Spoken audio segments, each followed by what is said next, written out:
woke up this morning and Connor was preparing to go up Ben Vrackie without me, and I was like, scrap breakfast, I'm coming. I've not been up Ben Vrackie in a while. There's all these little nice spots by the burn. Ooh, look at these big fungi.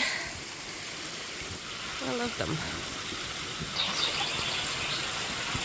Hello there. I gotcha. I see you.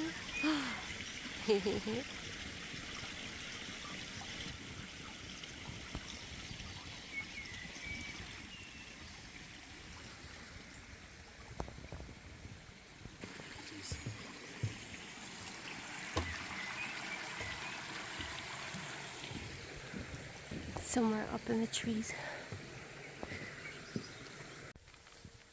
I just saw another red squirrel scooting up the tree. When I first came here, they had just recently cut down or harvested the trees on this side, and now they're just all these new trees that have grown so tall, and it's starting to become a bit more wild looking again. So I think that would have been in 2011 when I was first here, so that is 13 years for these trees to grow up. The rhododendron takes far longer to bloom in the north. It's all already finished around the area where we are. Of course, it's not an ideal situation, but you can only manage it at this point. Now, if you didn't know, the reason why we don't want rhododendron is because it spreads like a wildfire in Scottish forests, because the conditions are just absolutely perfect for it. And it crowds out other species, so it's invasive. And I've seen rhododendron grow in Germany, where I grew up, and it just doesn't grow like that. It's just remains in the garden. It's nice, tidy bush. It's crazy how different conditions, like the maritime climate, just give a totally different way of growing.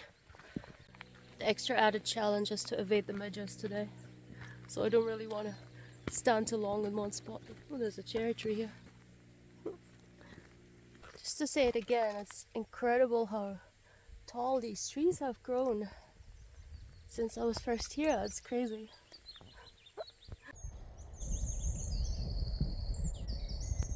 It definitely took away from the walk, just having all the bits cut off. So it obviously, when they harvest, it never looks good. But it's good to see that the forest didn't take long at all to recover. And there's a lot of different kinds of trees growing as well. There's birches, there's alder, there's hazel. Lots of good stuff.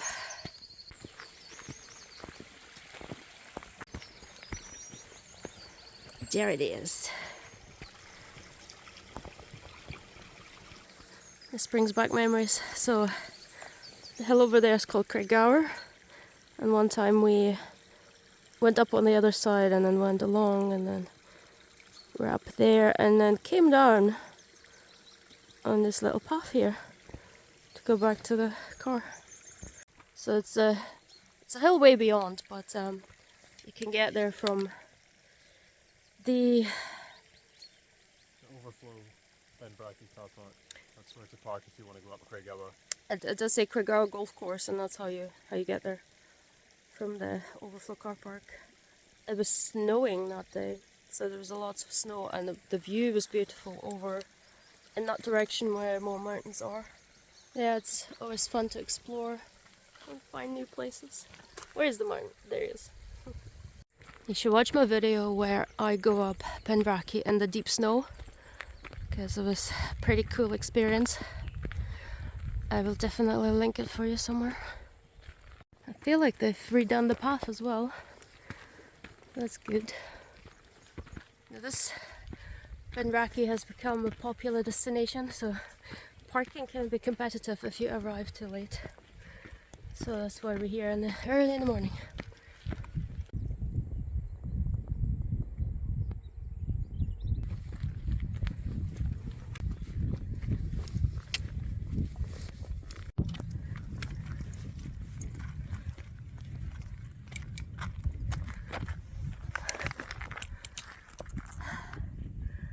Time for breakfast. Oh, you can already see all the people coming up. They kind of pass us by, but that doesn't matter. Breakfast with a view today.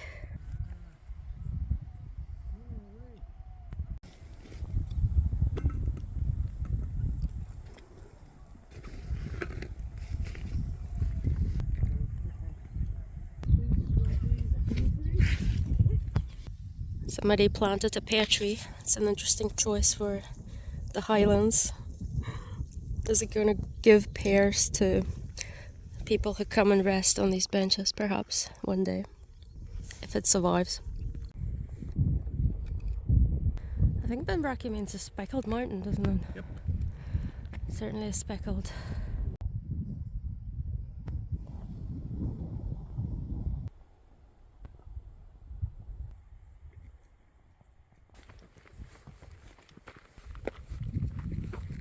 I'm just reminiscing how it's tough to come down a stony mountain with lots of steps and it's hard on your knees. I called it Ben Wreck Your Knee. Now when I remember going back in the deep snow, it was absolutely amazing because you could just run down the snow blanket. It was so quick, and apart from potential pitfalls where the snow is a bit weak and you could fall into a spring that isn't immediately apparent from the top. Apart from that, walking on snow, especially on the way down, is just so much fun. I love this reveal in particular. As you gradually wind around this path, you get more and more of the mountain coming into view.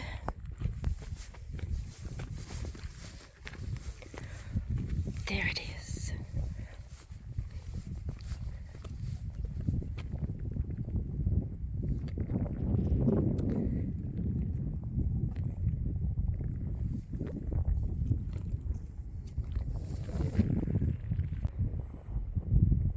I could tell they've definitely redone a lot of this path. If you're new here, you might not know that I'm in love with the flappy buck cotton. Look at the way it's just sprawled all across there.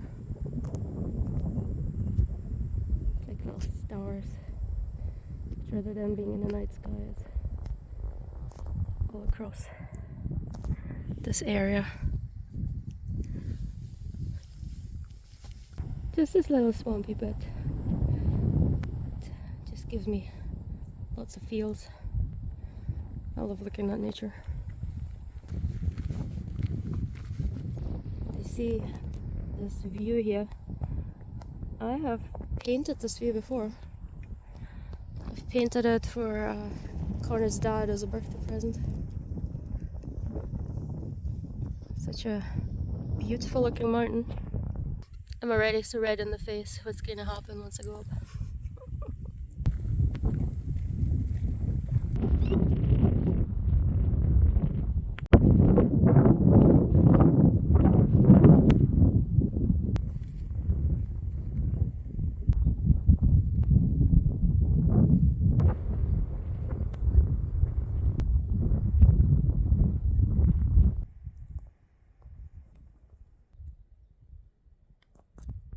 Do you see the little tadpoles there?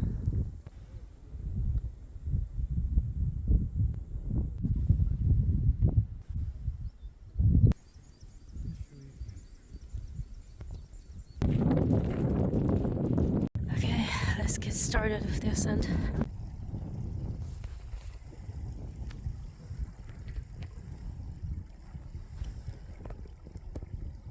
I always thought this was a cool looking rock.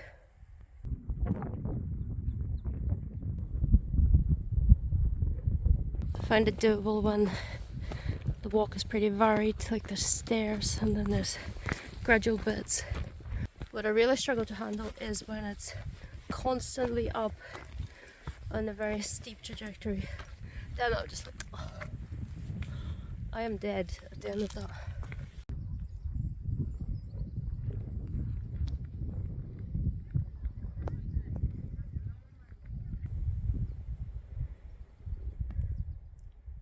Suddenly this really dramatic lighting showed up, which the camera could capture just how it looks.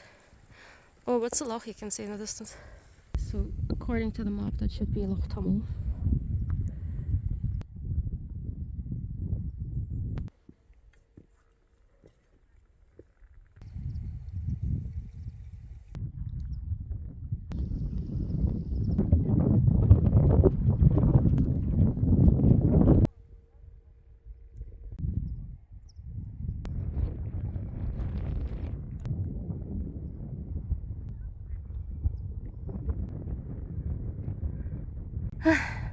Nice thing about Ben Vrackie is that it doesn't have any of these fake summits.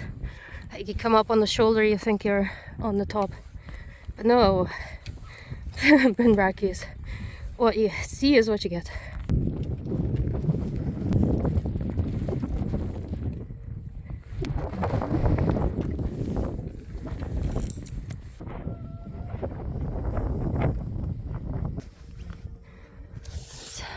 Banaglow over there. Oh. Yeah.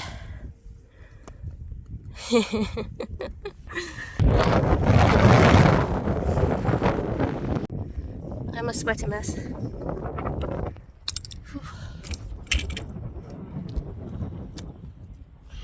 This thing. So we are at 2,757 feet. And I love how you can always see all the different mountains. I mean, there's no guarantee that you'll see them, you know, but if you can, you probably will know what they are. That's Highlands, isn't it?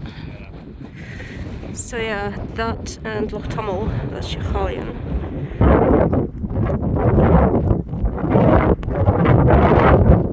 I like to go over to the side summit just to get a view.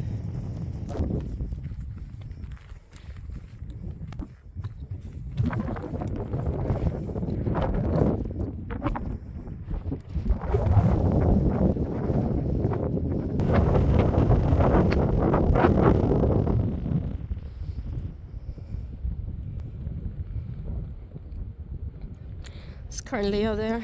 We have tried to go up it once and it was covered in cloud.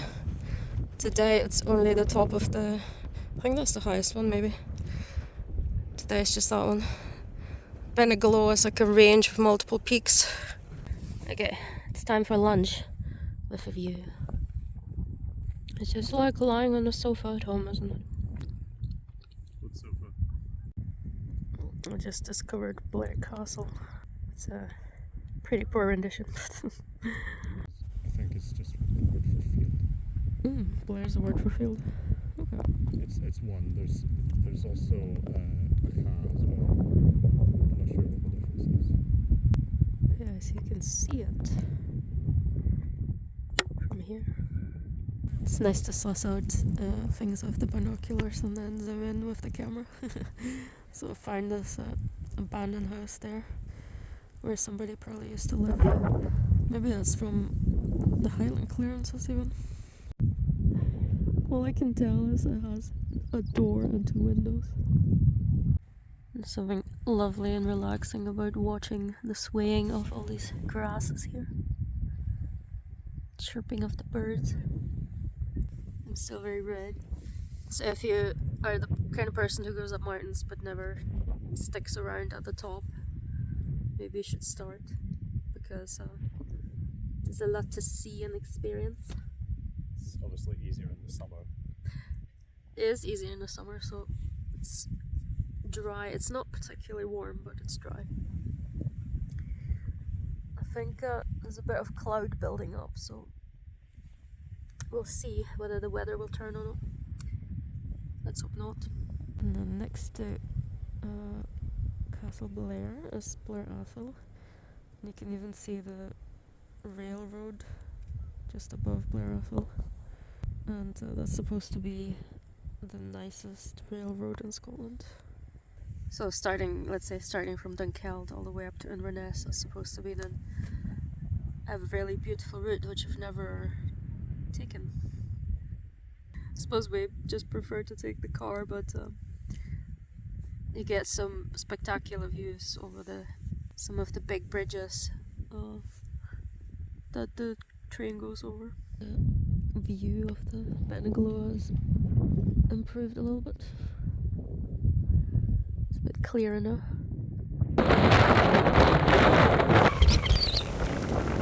I think the wind got stronger. It's 1:15 just now. Let's see how long it's gonna take us to get back there. I would tell you how long it took us to get up, but we were dilly-dallying so much it won't even be a minute to. Counted them before on another mountain. It's very big. The view is quite a bit more hazy on the way down. But if you're curious about how long we took, we set off 9:30 at the car park and we got to the top at 12:30, so it took us a full 3 hours to get up. Trying to figure out what kind of seabird that is. It's not easy. They all look the same from afar. Standing on one leg. It's definitely not a seagull you would see in town. It's a seabird. It lives in the mountains. Do you see all these interesting patterns on the rock? I think there may be residue of plants that used to grow there. Either that or it's like fossils? What do you think? Or are they just inclusions of a different type of rock? So, what are they? Are those babies? There's some kind of baby bird. Oh, they're so cute. They look like little balls.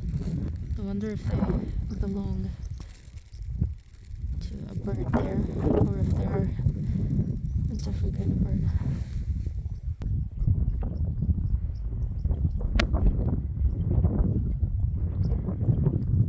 Right, you went down, look.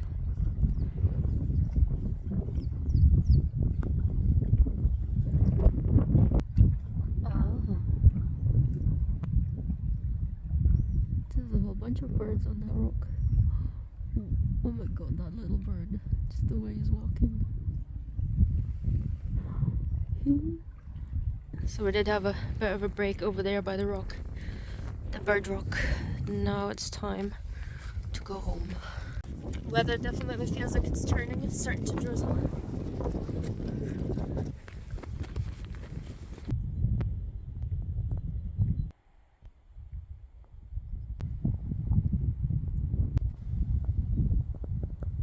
Everything looks very atmospheric now. Idyllic.